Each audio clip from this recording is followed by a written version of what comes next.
Welcome back to our next question and answer session. I know it's been a long time. I've been busy. My apologies. And the question we have is actually a time-sensitive question. So I wish I would have answered it sooner, but I only got to it now. Here's the question. Hello, Father Stephen. I have a large collection of old Catholic newspapers and pamphlets. They have accumulated to such an extent that I have no more room for them. I don't know how to reverently dispose of them. Please let me know what I should do. Thank you and God bless you. So an excellent question. It's a question that many Catholics ponder. So it's talking about old Catholic newspapers and pamphlets. And before I address that, I wanted to address the issue of holy objects, which I think the person is making a connection there. So when it comes to holy objects such as holy cards or rosaries or scapulars, what is the procedure for disposing of such items? Sometimes it's broken rosaries. The traditional approach is that we either bury these items or we burn them.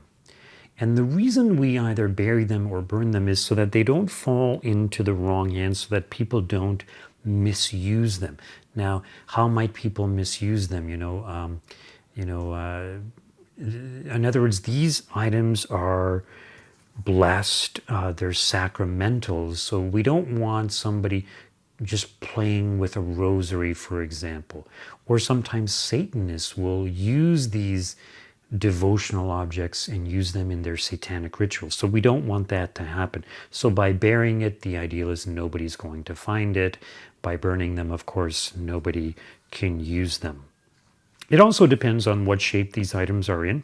So sometimes you can leave holy cards or rosaries at the back of the church, especially if they're in good shape, even though they've been used before. Sometimes people will take them and they will make good use of them. Unfortunately, not all priests allow parishioners to do this. So depending on where you live, whatever your priest allows, you might go to a different church. The other thing to keep in mind is that some places will actually collect broken rosaries, for example, or old holy cards, and they will repair them, sometimes recycle or kind of fix the holy cards and use them for various things. So Madonna House does this. And of course, their main location is in Combermere, Northern Ontario, at least more north from Toronto. They also have a house here in Toronto. And I know up north, they definitely collect these items. You can mail them up to them. In Toronto, I don't know if they collect them at their house here in Toronto, but that's Madonna House. You could look into that. So as I mentioned, these are holy items. They are sacramentals. They've been blessed. Now, sacramental is something that helps us in our devotions, something that helps us to grow in the grace of God. And these sacramentals, how we use them is going to determine how much grace we will receive. And because they are sacramentals, because they've been blessed, as I mentioned earlier, they should not be put into the trash, because that would be a disrespectful way of treating these objects. And as I mentioned, they might be found by someone who might use them inappropriately. When it comes to Catholic newspapers and pamphlets, these are not sacramentals. And in most cases, they have not been blessed. Sometimes people will have a pamphlet or a rosary booklet or sometimes a Bible blessed, and that would be a different case. But old newspapers, old Catholic newspapers, they are not sacramentals. They haven't even been blessed. So they can be thrown out, and we don't have to worry about throwing them out. Somebody might object and say, yeah, but there's beautiful pictures or images of Our Lady or Saint Joseph or some other saints in these old newspapers. While that may be true, it's highly unlikely that somebody is going to pull an old Catholic newspaper out of the trash. And in fact, if they are, it's probably because they are Catholics and they want to read it. So in other words, it's not going to be used disrespectfully. Most people are just going to read it if they are going to pull it out of the garbage. And the other thing is that these old newspapers, over time, they will just disintegrate. So you don't have to worry about it. When it comes to pamphlets, If they're pamphlets that are still in good condition and might be relevant to people of today, in other words, people might still use them, just like holy cards, you can also leave those at the back of churches. If you don't think they're relevant or they're in very bad shape, you can just throw them out. Now, of course, both old Catholic newspapers and pamphlets can also be burned, just like sacramentals can be burned. However, if you're going to burn such things, you need a safe place to do that, and you need to make sure that it's done safely. So sometimes people can burn down their homes because they're not careful. This person mentioned that they have so many old newspapers that there's no more room to place them. So you certainly don't want to have a fire in your home. The ideal is to have a backyard, a big backyard away from the house, and to burn small amounts at a time. Many people live in apartment buildings. It's not appropriate to have a small fire on your balcony, so do not burn them. If you have no place to burn them, don't burn them, but just throw them out. Sometimes people will take them to the park. They might have like a barbecue stands in the park where you can maybe burn some of them. But yeah, burning is not ideal nowadays. In the old days, most people had fireplaces in their homes. It was very easy to burn these items in the past, not so much anymore. So you need to throw them out. Yes, some people feel bad because it's Catholic, it's kind of religious, but as I mentioned, they are not sacramentals, okay?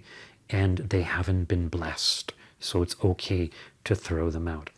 Another good thing to do is to try to avoid accumulating large amounts of these things. And I have a lot myself, a lot of pamphlets, a lot of holy cards and, magazines and things. And every time I move, I throw a lot of them out, but over the years, I tend to accumulate again.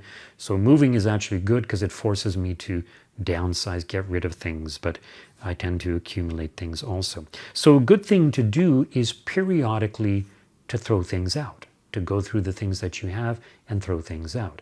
This is a traditional custom at least once a year. So often before Easter, people will do a thorough house cleaning. That would be an ideal time to get rid of things. Now that's once a year. You could accumulate quite a lot in a given year. So some people might do it every month or every second month or,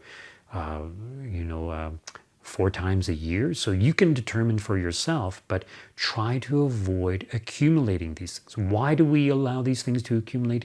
Because we find, oh, there's such a good article here. Sometimes what I do is I'll cut out the article and I'll keep the article, but throw the rest of the newspaper out. Sometimes people keep them because they think they're going to share them with someone. That's great, but don't keep them for too long. Get rid of them. In other words, share them, give it to someone else to read if you think it's a good article in there or if it's a good Catholic newspaper. So get rid of them. Periodically make a point of doing this.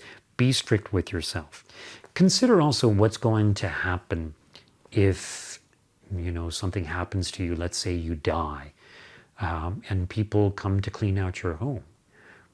Whoever's cleaning out your home, they're probably not going to be as respectful of these religious items as you are. So in other words, they might throw out not just the old newspapers, but also your holy cards, your rosaries, and everything else. This is why it's important for you, while you still can, to sort through these things, get rid of the things that you don't need, and keep the things that you really treasure, and put them in places where it's obvious that you treasure these things. If you just have a huge collection of rosaries, people are going to think, oh, this is just garbage. They're going to throw them all out. So the ideal is you have just a few rosaries that you really treasure, or you keep them in special places so people will know that it is valuable. The other thing, a good thing to do is to give them to other people. So even though you treasure them, share it with someone. Hopefully they will treasure them also. So it's passed on from one person to the next, from one generation to the next. So do what you can to try to avoid accumulating a lot of junk. Might be inappropriate to call it junk, but after a while, if it's not being used in reality, it is junk. So try to do what you can to clean up, to sort through the things that you have and keep things neat and tidy. Thank you so much for that question. God bless you and see you next time.